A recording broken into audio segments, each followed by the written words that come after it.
Ce mardi 13 décembre, la chaîne C8 diffuse dès 21h15 le film américain de Six jolis chevaux, avec dans un des rôles principaux la star Matt Damon.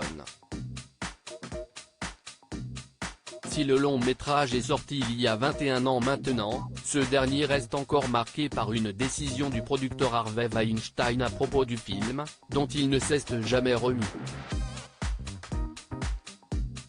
Place au cinéma ce mardi 13 décembre dès 21h15 sur C8, et plus particulièrement à une adaptation du romancier américain Cormac McCarthy, avec la diffusion de Six jolis chevaux de Billy Bob Thornton, ancien compagnon d'Angelina Jolie, sorti dans les salles françaises en 2001.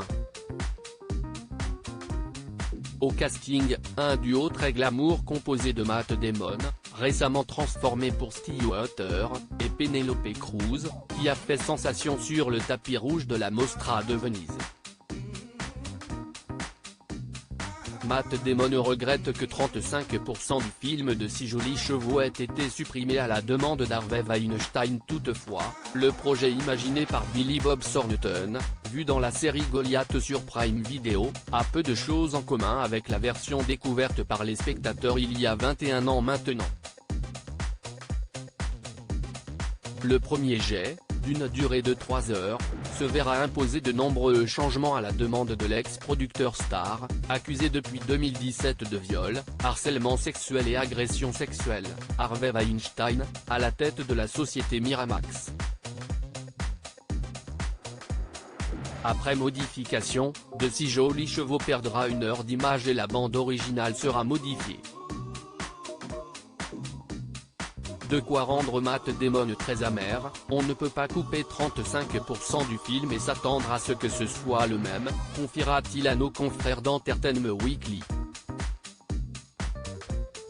Harvey Weinstein sur les modifications apportées au film de Six jolis chevaux: ça me déprime énormément avant qu'il ne revienne sur le sujet il y a bientôt 5 ans, dans GQ, où Harvey Weinstein racontait lui aussi les coulisses du film. Les critiques n'ont pas été bonnes et le film n'a pas rencontré son public.